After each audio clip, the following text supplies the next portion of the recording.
Ibu dan Bapak yang dirahmati Allah, mari kembali sepenuh hati kita menyampaikan puji dan syukur kepada Allah Subhanahu wa Ta'ala, di mana pada pagi hari ini hanya atas izin dan rahmat Allah Juala bersama-sama kita telah dapat melaksanakan pembacaan ayat-ayat suci Al-Quran yang bersama kita mengawalinya dari ayat ke-45 sampai dengan ayat ke-49 dari surah ke-17, yaitu surah Al-Isra atau surah Bani Israel.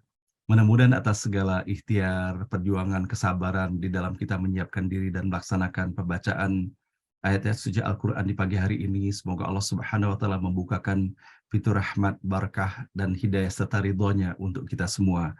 Amin ya Rabbal Alamin. Nah, baiklah Bapak dan Ibu, sebelum bersama-sama kita memohon kepada Allah semoga diberikan kemudahan di dalam kita menelusuri pesan-pesan dan makna yang terkandung di dalam ayat yang kita baca di pagi hari ini.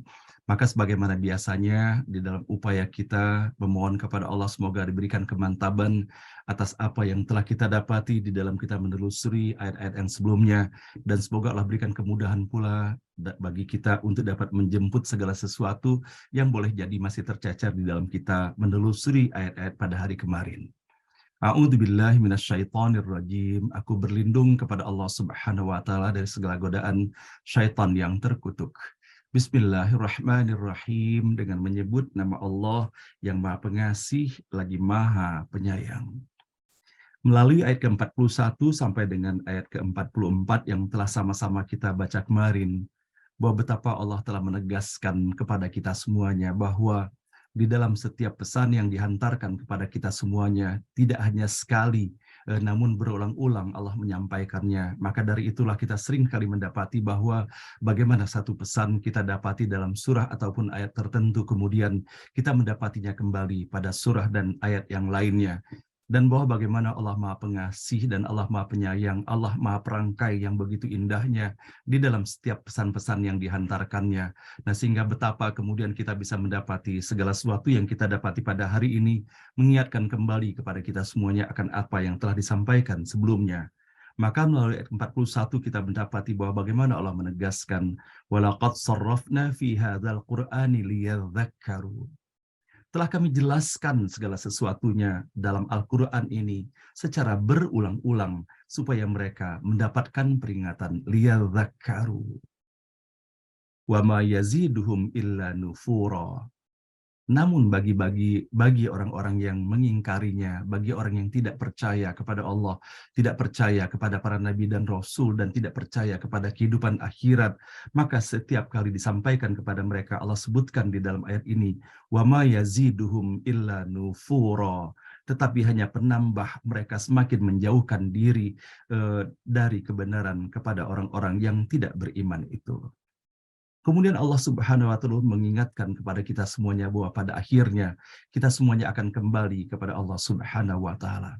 Sebagaimana kita bisa mendapati fenomena dalam kehidupan ini, Bapak dan Ibu, nyata benar dalam kehidupan kita, di dalam keseharian kita, bahwa betapa kemudian ketika kita berada dalam keadaan terdesak, kemudian hanya kepada Allah kita kembali. Seringkali kita mengalami hal ini dalam dunia penerbangan misalnya, ataupun dalam situasi dan kondisi lainnya. Betapa kita bersuka cita menikmati seluruh fasilitas yang ada.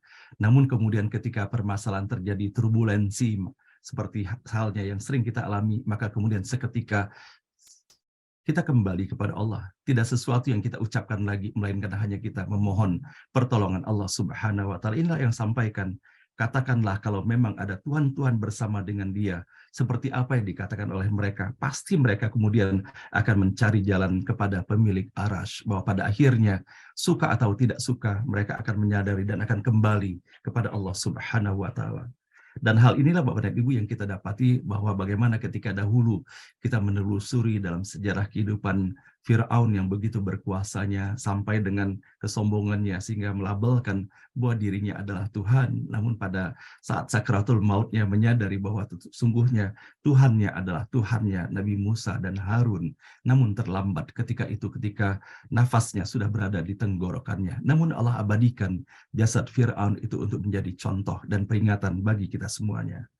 Dan kemudian Bapak dan Ibu yang dirahmati Allah, bahwa betapa melalui dua ayat terakhir yang kita baca kemarin, melalui ayat 43 dan ayat ke-44, kalaulah kita merenungkan benar secara seksama akan keberadaan diri kita dan keberadaan seluruh alam semesta ini, Kalaulah kita menggunakan kecerdasan tidak hanya intelektualitas kita, tetapi menghadirkan seluruh kecerdasan yang Allah berikan sebagai fitrah bagi kita semuanya, kecerdasan spiritualitas kita, tidak akan mungkin ada seorang anak hamba yang mampu menyombongkan dirinya kepada Tuhannya. Dan bahkan tidak akan mungkin pula melaksanakan kecongkakan ataupun kesombongan itu meskipun kepada siapapun dan bahkan kepada makhluk terkecil sekalipun. Inilah sesungguhnya Allah menyampaikan di dalam ayat 43 dan 44 itu bahwa betapa Allah menciptakan ketujuh langit dan bumi serta segala sesuatu yang terdapat di dalamnya. Dan betapa sesungguhnya mudahnya bagi Allah menciptakan manusia dibandingkan ketika Allah menciptakan seluruh alam semesta ini. Ini yang Allah sampaikan. Dan sebagaimana kita mendapati pula bahwa semuanya ini Allah lakukan hanya tiada lain untuk memberikan pembelajaran kepada kita semuanya bahwa betapa terdapat proses di dalam perjalanan kehidupan ini. Nah, semoga Bapak dan Ibu yang dirahmati Allah dengan kita menyadari bahwa sesungguhnya Allah adalah Maha Penyantun dan Allah Maha Pengampun yang kita dapati pada bagian akhir dari ayat yang kita baca kemarin. Semoga hal ini menjadi titik tolak pula bagi kita semuanya di dalam kita menelusuri pesan-pesan terbaru di dalam ayat 45 sampai dengan ayat 49 pada pagi hari ini. A'udzubillahi minasyaitonirrajim. Bismillahirrahmanirrahim.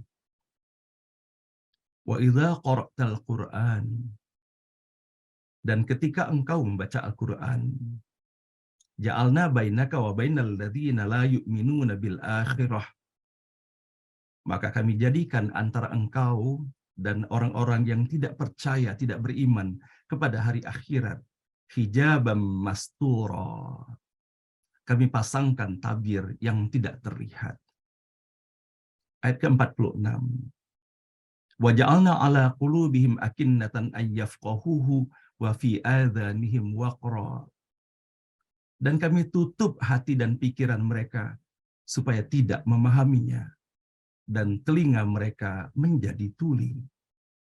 Wa idza dzakarta rabbaka fil qur'ani wahdah wallau 'ala adbarihim nufura. Dan kalau engkau sebut Tuhanmu dan hanya Dia dalam Al-Quran, mereka pun membalikkan punggung, melarikan diri. Ayat ke-47. Nahnu a'lamu bima yastami'una bihi idh yastami'una ilaika wa idhum najwa idh yaqulu adh-dhalimuna in tattabi'una illa rajulan mashura. Kami lebih mengetahui bagaimana mereka mendengar tatkala mereka mendengarkan engkau. Dan bila mereka saling berbisik-bisik, orang-orang yang jahat pun berkata, yang kamu ikuti hanya laki-laki yang sudah kena sihir. Ayat ke-48. Unzur kaifa darabu lakal amsalu fadallu fala yastati'una sabila. Lihatlah bagaimana mereka membuat perumpamaan untukmu, tetapi mereka lalu sesat, tidak menemukan suatu jalan. Wa qalu a idza kunna 'idhaman wa rufata a inna lamab'utsuna khalqan jadida. Mereka berkata, kalau kami sudah kembali menjadi tulang belulang dan debu, akan dibangkitkan kembalikah kami menjadi ciptaan yang baru? Shadaqallahul azim. Maha benar dan maha agung Allah dengan segala firman-Nya. Nah, Ibu dan Bapak yang dirahmati Allah, tentunya ketika kita memohon kepada Allah Subhanahu wa Ta'ala agar apa yang kita laksanakan setiap pagi ini bukan hanya kita melantunkan, membaca ataupun menyimak dan mendengarkan pembacaan ayat suci Al-Quran, ataupun ketika kita mendengarkan ataupun membaca terjemahan daripada ayat-ayat yang kita baca. Namun sesungguhnya kita memohon kepada Allah agar kita diberikan hikmah sebanyak-banyaknya. Dan semoga pula atas apa yang kita dapati, Allah hadirkan kesan yang mendalam pada setiap diri kita semuanya. Seraya berharap semoga atas apa yang kita dapati dalam ayat-ayat ini menjadi bagian dari hikmah dan hidayah Allah berikan kepada kita semuanya. Maka untuk itu Bapak dan Ibu, di dalam upaya kita benar-benar bisa menyelami, merasakan secara seksama bagaimana sesungguhnya situasi dan kondisi ketika ayat-ayat Al-Quran ini dihadirkan. Maka hal ini akan sangat mempengaruhi di dalam kita memahami pesan-pesan yang terkandung di dalam ayat ini. Bahwa betapa Bapak dan Ibu di dalam kita menelusuri dan memaknai setiap ayat ini. Tidak hanya cukup kita di dalam mengetahui ataupun membaca, ataupun mengerti bagaimana menerjemahkan ayat ini. Namun diperlukan pula bagi kita semuanya untuk mengetahui bahwa bagaimana situasi dan kondisi daripada ayat-ayat ini pada saat ayat ini sendiri diturunkan. Maka tentunya kalau sana kita membaca di dalam sejarahnya dan bagaimana ulasan para mufassir dan ulama yang terkait dengan ayat-ayat yang kita baca di pagi hari ini, bahwa betapa sesungguhnya betapa beratnya perjuangan yang dihadapi oleh Rasulullah Shallallahu Alaihi Wasallam. Kita bisa membayangkan Bapak dan Ibu, Rasulullah adalah sampai dengan usia 40 tahun, sampai dengan kemudian diturunkan Allah firman Allah kepadanya. Rasulullah adalah orang yang paling terpuji di antara seluruh penduduk Mekah ketika itu. Tidak diberikan label Al-Alamin itu melainkan hanya pada diri Rasulullah Shallallahu Alaihi Wasallam. Bahwa betapa Rasulullah Shallallahu Alaihi Wasallam dimuliakan, sangat dihormati dan sangat dipercaya. Sebagaimana kita bisa mendapati di dalam sejarahnya bahwa ketika dilaksanakan renovasi daripada Ka'bah itu, dan kemudian bahwa betapa Hajarul Aswad itu harus ditempatkan terlebih dahulu sebelum dikembalikan lagi di tempatnya. Dan bahwa mereka sejak turun-temurun sudah mengetahui bahwa betapa mulianya sesungguhnya batu Hajarul Aswad itu sendiri. Sehingga nyaris terjadi pertumpahan darah di kalangan mereka ketika menentukan kabilah manakah yang akan menempatkan Hajarul Aswad itu pada tempatnya semula. Sampai dengan datangnya Rasulullah Shallallahu Alaihi Wasallam dan kemudian mereka meminta Rasulullah untuk memberikan keputusan kepada mereka bahwa bagaimana sesungguhnya mengatasi sengketa, bahwa setiap kaum itu menginginkan agar mereka lah yang berhak menempatkan Hajarul Aswad itu ke tempat semula. Nah, Bapak dan Ibu bisa membayangkan bahwa dalam situasi yang nyaris terjadi pertumpahan darah itu, maka Rasulullah Shallallahu Alaihi Wasallam mengambil sorbannya dan kemudian menempatkan batu-batu Hajarul Aswad itu di atas sorbannya. Dan kemudian ia meminta agar pemimpin setiap kabilah itu memegang ujung daripada sorban itu dan membawanya ke dekat Hajarul Aswad, sampai dengan kemudian Rasulullah sendiri yang memasangkan batu-batu itu di tempatnya. Sehingga kalau kita membayangkan situasi dan kondisi ini, bahwa sesungguhnya Rasulullah adalah orang yang paling mulia, Rasulullah adalah orang yang paling disegani, Rasulullah adalah yang paling dihormati dan dicintai di kalangan mereka, dan paling didengarkan segala pendapat dan apapun yang disampaikannya. Namun apa yang terjadi ketika Rasulullah Shallallahu Alaihi Wasallam mulai mengumpulkan kaumnya, menyampaikan pesan-pesan Allah, maka sejak itu pula maka Rasulullah dinista, dihinakan oleh mereka. Maka di dalam membaca ayat ke-45 pada pagi hari ini, dalam sejarahnya Bapak dan Ibu, bahwa Rasulullah Shallallahu Alaihi Wasallam selalu menyampaikan hal ini dengan segala ketegarannya di hadapan kaumnya. Dan bahwa betapa setiap kali Rasulullah menyampaikan pesan-pesan kepada kaumnya, selalu berdiri, ada 2 orang di sebelah kanannya, ada 2 orang di sebelah kirinya, dari kaum-kaum yang melaksanakan penolakan terhadap apa yang dihantarkannya. Mereka bersiul, mereka tertawa, mereka bersyair, dan mereka melakukan berbagai cara untuk membuat apa yang disampaikan oleh Rasulullah Shallallahu Alaihi Wasallam tidak bisa mereka dengarkan dan tidak bisa didengar oleh orang lain. Maka itulah Bapak dan Ibu yang dirahmati Allah, sebagaimana kita bisa mendapati bahwa di dalam ayat-ayat yang berikut ini, betapa Allah Subhanahu wa Ta'ala kemudian mengabadikan atas apa yang mereka ucapkan itu. Sebagaimana kita bisa mendapati Bapak dan Ibu bahwa mereka mengatakan yang kamu ikuti hanyalah laki-laki yang sudah kena sihir, dan bahkan berbagai ucapan lain ditimpakan kepada Rasulullah Shallallahu Alaihi Wasallam. Namun mereka tidak mengetahui, mereka tidak menyadari bahwa Rasulullah Shallallahu Alaihi Wasallam adalah utusan Allah, yang tidak akan mungkin Allah membiarkan Rasulullah Shallallahu Alaihi Wasallam dalam kesendiriannya, sebagaimana telah berlaku pula kepada Nabi dan Rasul terdahulu, bahwa Allah selalu turun tangan di dalam memberikan pembelaan kepada setiap utusannya. Maka pada pagi hari ini kita bisa mendapati Bapak dan Ibu, atas apa yang mereka ucapkan itu, maka Allah menurunkan pesan-pesan sebagaimana yang terdapat di dalam ayat 45, 46, sampai dengan ayat 49 yang kita baca pada pagi hari ini.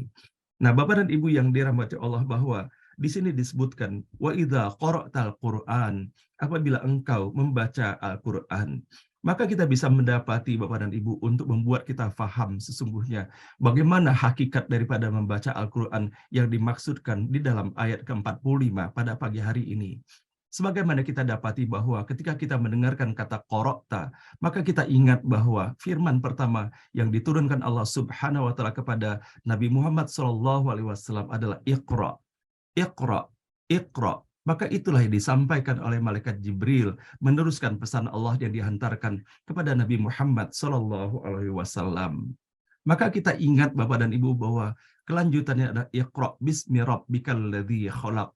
Maka sesungguhnya di dalam melaksanakan pembaca Al-Quran itu bismi rabbik. Maka kita membaca Al-Quran itu bukan hanya sekedar membaca seperti halnya kita membaca novel ataupun membaca buku-buku lainnya. Tetapi di dalam membaca Al-Quran itu adalah bismi rabbik. Bahwa kita melakukan pembacaan Al-Quran ini tidak ada orientasi lain yang kita tempatkan di dalamnya, melainkan ketika kita membaca Al-Quran semata-mata untuk mengharapkan keridhaan Allah Subhanahu wa taala. Kita tepis segala keinginan, kita tepis segala alasan lain yang bisa mengotori ataupun mencederai atas apa yang menjadi niat kita di dalam membaca Al-Quran itu sendiri. Bahwa bagaimana di dalam Al-Quran Bapak dan Ibu, Allah Subhanahu wa taala hanya memberikan kepada kita semuanya mengenai kata qara'ta hanya 2 kali disebutkan di dalam Al-Quran. Maka selain kita bisa mendapati di dalam ayat yang kita baca pada pagi hari ini, wa idza qara'tal Qur'an, maka Allah pun menyampaikan hal ini pada ayat ke-98 pada surah An-Nahl yang telah kita baca beberapa waktu yang lalu, ketika Allah berfirman di dalam ayat tersebut, wa idza qara'tal Qur'ana fasta'idz billahi minasyaitonir rajim. Maka apabila engkau hendak membaca Al-Quran, mohonlah perlindungan kepada Allah dari syaitan yang terkutuk. Nah, maka Bapak dan Ibu yang dirahmati Allah, Nabi Muhammad SAW adalah utusan Allah, kekasih Allah Subhanahu wa taala. Maka Rasulullah yang paling paham bahwa bagaimana sesungguhnya hakikat di dalam membaca Al-Quran itu sendiri.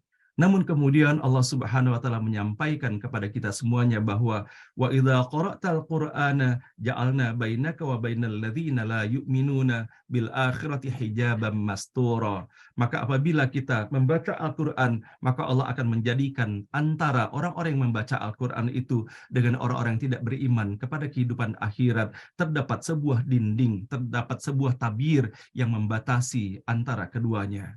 Maka dari itulah Bapak dan Ibu yang dirahmati Allah, kalau seandainya kita memperhatikan benar bahwa bagaimana di dalam kedua ayat yang terdapat di dalam ayat ke-98 pada surah An-Nahl ataupun di dalam ayat 45 yang kita baca pada pagi hari ini, maka tiada lain sesungguhnya yang kita tempatkan di dalam kita menyikapi pembacaan Al-Quran ini selain kita memohon kepada Allah untuk berlindung kita dari segala godaan syaitan yang terkutuk itu. Godaan-godaan yang bisa membuat kita tidak fokus, godaan-godaan yang membuat kita jauh daripada kesungguhan dan keseksamaan di dalam menelusuri ayat-ayat Allah. Dan betapa sesungguhnya Bapak dan Ibu, sebagaimana kita bisa mendapati dalam sejarah turunnya ayat-ayat ini, mereka tidak menyadari sesungguhnya di balik perbuatan-perbuatan yang mereka lakukan kepada Rasulullah SAW ataupun kepada pengikut Rasulullah yang terus menyampaikan pesan-pesan tauhid kepada mereka, maka sesungguhnya mereka telah mendapatkan hukuman dari Allah Subhanahu wa taala sebagaimana yang kita dapati di dalam ayat yang berikutnya. Dan kami tutup hati dan pikiran mereka supaya tidak memahaminya, dan telinga mereka menjadi tuli. Dan kalau engkau sebut nama Tuhanmu dan hanya Dia dalam Al-Quran, mereka pun membalikkan punggung dan melarikan diri. Nah, maka hal ini pun perlu menjadi referensi bersama bagi kita, Bapak dan Ibu, bahwa kita terus saja memohon kepada Allah Subhanahu wa taala diberikan keistiqomahan, baik di dalam membaca Al-Quran ataupun kita terus istiqomah di dalam menerapkan dan melaksanakan kebaikan di dalam kehidupan ini. Kalau seandainya di dalam kita melaksanakan semua kebaikan itu, terdapat ujian-ujian yang kemudian kita dapati, baik di sekeliling kita ataupun dimanapun kita berada, maka sesungguhnya ujian itu adalah sebuah keniscayaan yang Allah hadirkan bagi kita semuanya. Maka disinilah sesungguhnya kita memohon kepada Allah semoga kita tetap diberikan keistiqomahan di dalam melaksanakan kebaikan ataupun menyampaikan pesan-pesan kebaikan itu sendiri. Nah, Bapak dan Ibu yang dirahmati Allah, menarik ketika kita bisa mendapati bahwa Untuk mereka yang tidak beriman kepada hari kemudian, mereka tidak percaya bahwa setelah kehidupan ini kita pun akan dibangkitkan kembali. Maka untuk mereka Allah tutup, Allah sediakan tirai yang membedakan antara orang yang percaya kepada Al-Quran dengan mereka-mereka yang tidak percaya kepada Al-Quran itu sendiri. Maka menariknya kita bisa mendapati bahwa bagaimana Allah menggunakan kata hijaba yang terdapat di dalam ayat yang kita baca pada pagi hari ini. Tidak hanya pada ayat ini, Allah pun menyajikan hal ini pada ayat-ayat yang lainnya. Sebagaimana kita bisa mendapati Bapak Ibu sekalian bahwa terminologi hijaba yang kita dapati dalam ayat ini bisa kita dapati pula dalam surah Maryam. Wadhkur fil kitabi Maryam idzin tabadat min ahliha makanan syarqiyya. Dan ceritakanlah Muhammad kisah Maryam di dalam kitab Al-Quran, yaitu ketika dia mengasingkan diri dari keluarganya ke suatu tempat di sebelah timur, yaitu di Baitul Maqdis. Kemudian kita bisa mendapati bahwa bagaimana di dalam kelanjutan ayat ini, di dalam kisah Maryam ini.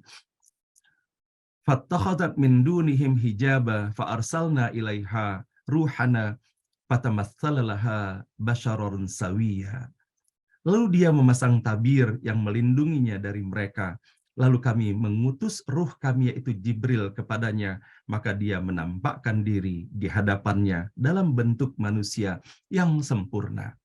Nah, sehingga kita bisa melihat dan mendapati Bapak dan Ibu bahwa penggunaan kata hijabah yang terdapat di dalam kisah Maryam ini bukan hanya diartikan secara fisik bahwa tirai sebagaimana tirai yang kita dapati dalam kehidupan kita sehari-hari yang membatasi batas pandang kita, tetapi hijabah adalah sesuatu yang bisa menutupi pemahaman spiritualitas kepada orang-orang yang tidak mempercayai akan segala kebesaran Allah, termasuk juga segala kemuliaan yang telah Allah hadirkan dalam kisah Maryam itu sendiri. Betapa ketidaktahuan mereka, kebodohan mereka, tertutup mata hati mereka, sehingga mereka melontarkan fitnah-fitnah yang keji dan kejam kepada Maryam atas kelahiran Nabi Isa alaihissalam. Dan kemudian kita bisa mendapati pula Bapak dan Ibu yang dirahmati Allah bahwa bagaimana Allah menghadirkan pula hal ini, sebagaimana kita bisa mendapatinya di dalam surah Al-Ahzab, dalam surah ke-33 pada ayat ke-53. Maka kita bisa mendapati bahwa bagaimana Allah telah menggunakan kata hijab ini sendiri di dalam Allah menyampaikan pesan mengenai etika, bagaimana sepatutnya ketika harus berbicara dengan para istri dari para nabi. Apabila kamu meminta sesuatu keperluan kepada mereka, yaitu para istri nabi, maka mintalah dari belakang tabir. Bahwa betapa Allah menggunakan kata hijab di dalam ayat ke-53 pada surah Al-Ahzab ini adalah merupakan salah satu pesan untuk menjaga ataupun menggunakan etika di dalam berkomunikasi, terutama kepada para istri dari Rasulullah Shallallahu Alaihi Wasallam. Dan kemudian kita bisa mendapati pula Bapak dan Ibu yang dirahmati Allah bahwa bagaimana di dalam ayat-ayat yang lainnya kita bisa mendapati sebagaimana terdapat dalam surah ke-38, dalam surah Shad, dalam ayat ke-32. Maka dia berkata, sesungguhnya aku menyukai segala yang baik, yang membuat aku ingat akan kebesaran Tuhanku sampai matahari terbenam. Maka kita bisa mendapati pula bahwa bagaimana di dalam ayat ke-32 ini Allah menyampaikan pesan pula kepada kita semuanya terkait dengan peristiwa Nabi Daud dan Nabi Sulaiman, bahwa bagaimana sesungguhnya mereka menyikapi setiap anugerah yang telah Allah berikan kepada mereka yang selalu dipertautkan dengan segala kebesaran dan kekuasaan Allah Subhanahu wa Ta'ala. Dan kemudian kita bisa mendapati pula bahwa bagaimana Allah telah menghadirkan terminologi hijab ini ketika Allah menceritakan kepada kita semuanya bagaimana keadaan penghuni surga nantinya. Bahwa di dalam ayat ke-46 pada surah Al-A'raf, pada surah ke-7, Allah Subhanahu wa Ta'ala berfirman, dan di antara keduanya yaitu penghuni surga dan neraka ada tabir, dan di atas A'raf, tempat yang tertinggi, ada orang-orang yang saling mengenal, masing-masing dengan tanda-tandanya.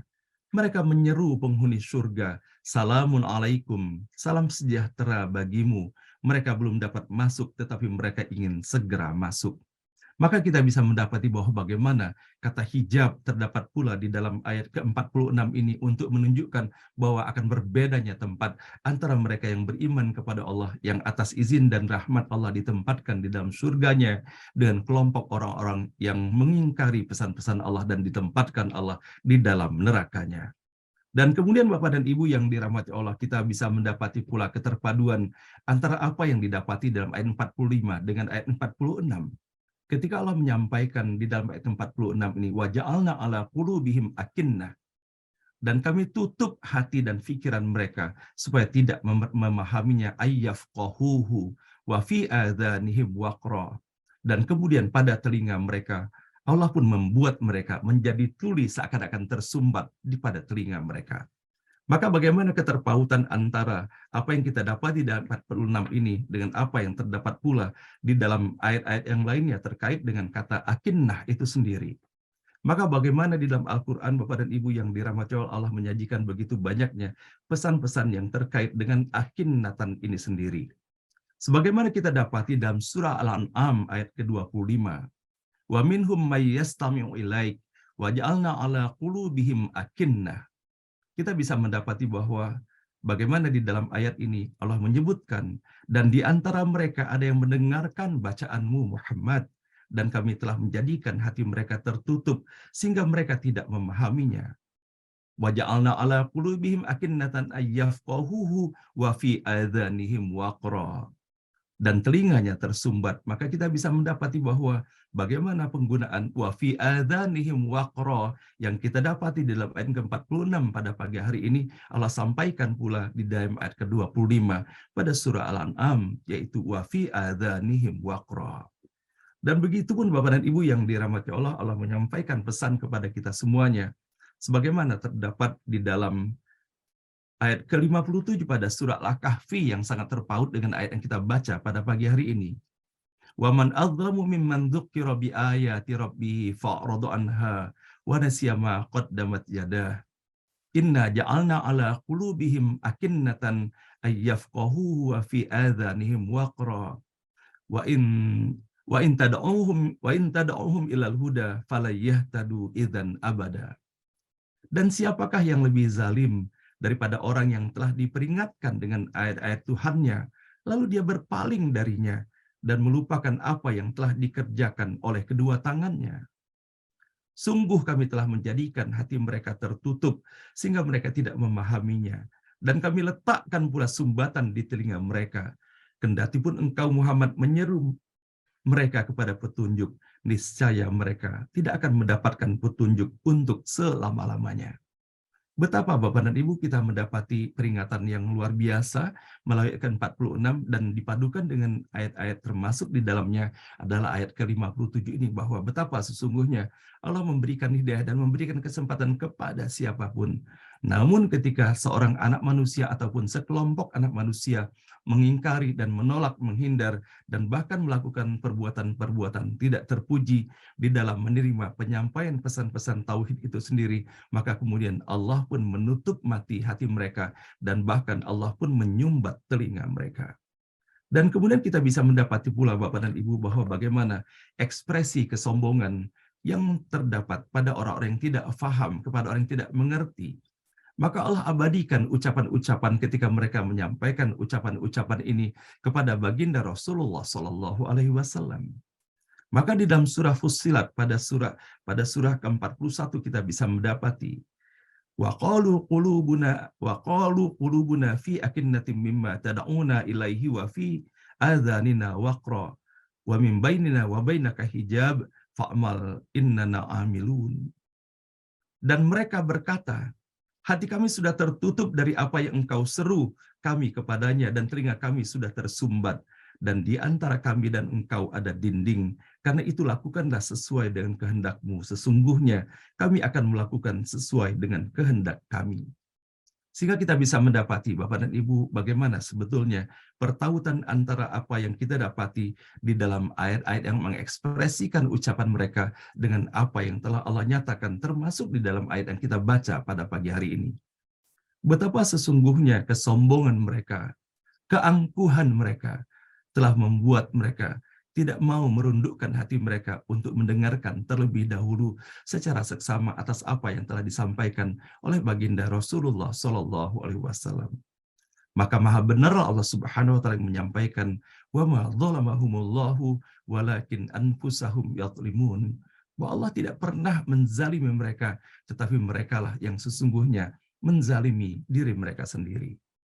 Nah, menariknya Bapak dan Ibu yang dirahmati Allah, bahwa kita bisa mendapati pada hari ini tidak hanya terminologi hijab masturo, yang bahwa saling tali temali dan saling terpaut sesungguhnya antara kata hijab dan masturo itu sendiri, yang bahwa bagaimana para ahli bahasa menerjemahkan masturo itu adalah sesuatu yang menutupi, yang menyeliputi hampir secara keseluruhan tertutupi, sementara hijab itu sendiri adalah sesuatu yang membatasi dari berbagai sisinya. Maka kita bisa mendapati pula bahwa bagaimana paduan di dalam ayat ini, wa fi adzanihim waqra. Allah menyebutkan bahwa pada telinga mereka Allah berikan sumbatan pada telinga mereka. Dan bahwa betapa sesungguhnya seriusnya masalah pendengaran ini. Kalau kita ingat Bapak dan Ibu bahwa sesuatu yang kita lihat, sesuatu yang kita dengar, itulah muara yang bisa sampai atau tidak sampainya kepada hati kita semuanya. Maka kalau misalnya kita perhatikan bahwa di dalam ayat kelima pada surah Fussilat sebagaimana yang telah saya bacakan tadi, maka di dalam ayat ini terdapat perpaduan antara penggunaan kata akinnah dan kemudian penggunaan kata wakro itu sendiri sebagaimana yang terdapat di dalam ayat ke-46. Dan mereka berkata, hati kami sudah tertutup dari apa yang engkau seru. Wa qalu qulubuna fi akinnatim mimma tada'una. Dan begitu pun kita mendapati bahwa bagaimana di dalam ayat ke-44 Allah Subhanahu wa taala menyampaikan kembali bahwa pada telinga mereka telah tersumbat sesungguhnya. Dan sekiranya Al-Quran kami jadikan sebagai bacaan dalam bahasa selain bahasa Arab, niscaya mereka pun akan mengatakan, mengapa tidak dijelaskan ayat-ayatnya? Apakah patut Al-Quran dalam bahasa selain bahasa Arab, sedang Rasul adalah orang Arab? Maka katakanlah, Al-Quran adalah petunjuk dan penyembuh bagi orang yang beriman, dan orang-orang yang tidak beriman pada telinga mereka ada sumbatan. Dan Al-Quran itu merupakan kegelapan bagi mereka. Mereka itu seperti orang-orang yang dipanggil dari tempat yang jauh. Walau ja'alnahu Qur'anan a'jamiyan, laqalu laula fussilat ayatuh. A'jamiyyu wa arabi, qul huwa lilladzina amanu hudaw wa shifaa'u walladzina la yu'minuna fi adhanihim waqra wa huwa 'alaihim amyun ulaika yunadawna min makanim ba'id. Nah, Bapak dan Ibu yang dirahmati Allah, bahwa betapa kalau seandainya kita memperhatikan terhadap pesan-pesan yang kita dapati di dalam ayat ke-46 ini betapa seriusnya, sehingga kita dapati juga di dalam ayat ke-25 pada surah Al-An'am. Dan di antara mereka ada yang mendengarkan bacaanmu Muhammad, dan kami telah menjadikan hati mereka tertutup sehingga mereka tidak memahaminya, dan telinganya tersumbat. Dan kalaupun mereka melihat segala tanda kebenaran, mereka tetap tidak mau beriman kepadanya, sehingga apabila mereka datang kepadamu untuk membantahmu, orang-orang kafir itu berkata, ini Al-Quran tidak lain hanyalah dongengan orang-orang yang terdahulu. Nah, maka dari itulah Bapak dan Ibu yang dirahmati Allah, kalau sana kita memperhatikan atas apa yang dijelaskan dan apa yang ditampilkan Allah melalui firman-Nya yang terdapat di dalam ayat 47 ini. Mereka yang mengingkari Allah, tidak percaya kepada Allah, tidak percaya kepada kehidupan hari akhirat, dan tidak percaya kepada Nabi Muhammad SAW. Mereka lupa dan lalai bahwa sesungguhnya Nabi Muhammad senantiasa dalam lindungan Allah Subhanahu wa Ta'ala, dan bahwa betapa sesungguhnya mereka akan menyesali atas apa yang mereka lakukan dan atas apa yang telah mereka perkatakan itu. Maka kita bisa mendapati pula bahwa bagaimana peringatan Allah melalui ayat yang kita baca pada pagi hari ini seyogianya menjadi perhatian bersama bagi kita untuk tidak kita melakukannya di dalam kehidupan kita sehari-hari dengan kadar sekecil apapun. Kata najwa terdapat di dalam ayat yang kita baca pada pagi hari ini. Sebagaimana Allah menyampaikan di dalam ayat ke-47, nahnu a'lamu bima yastami'una bihi iz yastami'una ilaika wa idhum najwa. Yaitu ketika mereka berbisik-bisik melakukan pembicaraan rahasia itu antara mereka. Maka Allah Subhanahu wa Ta'ala menyampaikan untuk kita di dalam surah Toha dalam ayat ke-62, fatanaza'u amrahum bainahum wa asarrun najwa. Maka mereka berbantah-bantahan tentang urusan mereka dan mereka merahasiakan percakapan mereka. Bahwa sesungguhnya yang berlaku kepada diri Nabi Muhammad SAW telah berlaku pula kepada diri Nabi Musa alaihissalam ketika Nabi Musa menyampaikan pesan-pesannya kepada Firaun, maka ucapan-ucapan mereka pun sama dengan apa yang diucapkan oleh orang-orang yang berada di seputar kehidupan Nabi Muhammad SAW, bahwa betapa mereka melakukan pembicaraan berbisik-bisik antar mereka merupakan hal-hal yang menghinakan atas apa yang telah dihantarkan oleh Nabi Musa alaihissalam. Apa yang dikatakan oleh mereka? Mereka para pesihir itu berkata di dalam ayat ke-63, Allah sampaikan hal ini. Qalu inna hadzani Qalu in hadzani lasahirani yuridani ayyukhrijakum min ardikum bisihrihima wa yadhhaba bi tariqatikumul muthla. Mereka para pesihir itu berkata, sesungguhnya dua orang ini adalah pesihir yang hendak mengusirmu Firaun dari negerimu dengan sihir mereka berdua dan hendak melenyapkan adat kebiasaanmu yang utama. Nah, sehingga Bapak dan Ibu yang dirahmati Allah, boleh jadi dalam kehidupan kita sekarang ini pun populer pula istilah pembisik. Bahwa banyak sekali sesungguhnya bisikan-bisikan yang disampaikan itu adalah bisikan-bisikan yang menjerumuskan, yang menghantarkan kepada orang yang dibisiki untuk melakukan perbuatan-perbuatan tercela sesungguhnya. Maka bahwa kita bisa mendapati bahwa sejarah pembisik-pembisik ini sendiri pun sudah hadir bahkan sejak ribuan tahun yang lalu. Maka dari itulah kita berdoa dan berharap kepada Allah Subhanahu wa Ta'ala, semoga kita dijauhkan dari perbuatan darang karakter yang selalu berbicara di belakang tentang hal-hal yang tidak baik pada diri orang lain. Padahal boleh jadi sesungguhnya atas apa yang mereka hantarkan adalah merupakan kebaikan bagi dirinya, bagi mereka yang mau memahaminya. Nah, demikianlah Bapak Ibu sekalian yang dirahmati Allah, pada akhirnya kita bisa mendapati bagaimana Allah telah menunjukkan kepada Nabi Muhammad SAW atas apa sesungguhnya yang telah dilakukan oleh orang-orang yang berada di sekeliling Nabi Muhammad SAW. Dan semoga hal ini sepatutnya pula menjadi kewaspadaan dan peringatan bagi kita semuanya, bahwa memang demikianlah perjuangan untuk menegakkan kebaikan itu adalah perjalanan mendaki begitu banyaknya ujian-ujian yang dihadirkan Allah di seputar kita semuanya. Namun semoga kita mendapati keteladanan Rasulullah SAW yang begitu tegar terhadap ujian seberat apapun yang dihadapinya. Semoga Bapak dan Ibu kita jangan lemah kita, dikarenakan begitu kecilnya ujian yang Allah berikan di dalam kehidupan kita dibandingkan dengan apa yang telah dihadirkan oleh Rasulullah, yang dihadirkan Allah Subhanahu wa Ta'ala dalam kehidupan Rasulullah SAW. Dan semoga pula Bapak Ibu sekalian kita bisa mendapati melalui ayat berikutnya lagi bahwa bagaimana ucapan-ucapan bodoh yang mereka sampaikan ketika mereka menyampaikan bahwa mereka tidak percaya akan ada kehidupan akhir, bahwa mereka tidak percaya bahwa setelah kita meninggal kita akan dihidupkan kembali dan akan ditampilkan kembali sebagaimana kita berada sekarang ini. Itulah yang mereka ucapkan, kalau kami sudah kembali menjadi tulang belulang dan debu, akankah dibangkitkan kembali kami menjadi ciptaan yang baru? Padahal betapa mudahnya bagi Allah Subhanahu wa Ta'ala untuk melakukan hal yang demikian. Shadaqallahul azim, maha benar dan maha agung Allah dengan segala firman-Nya. Subhanaka la ilma lana illa ma 'allamtana innaka antal alimul hakim. Demikian Bapak dan Ibu yang dirahmati Allah, yang bersama-sama kita dapat telusuri melalui ayat yang ke-45 sampai dengan ayat 49 pada pagi hari ini, dan betapa sesungguhnya Bapak dan Ibu begitu banyaknya jendela yang Allah sediakan bagi kita semuanya. Dan bahwa dengan kita hanya membuka sedikit jendela saja dari ayat yang kita baca ini telah mengantarkan untuk kita semuanya pemandangan yang begitu luasnya untuk memperluas khazanah kita, memahami hakikat keberadaan kita dalam kehidupan di dunia ini sebagai bekal untuk persiapan kehidupan akhirat kita nanti. Mudah-mudahan melalui setiap huruf, setiap kata dan ayat yang kita baca di pagi hari ini, Allah Subhanahu wa Ta'ala menerima dan meridhoinya, bahwa ini menjadi bagian dari cara kita memohon ampun kepada Allah Subhanahu wa Ta'ala atas segala dosa dan kesalahan, kebodohan dan kelalaian serta maksiat kepada Allah yang telah kita lakukan pada hari kemarin ataupun hari sebelumnya.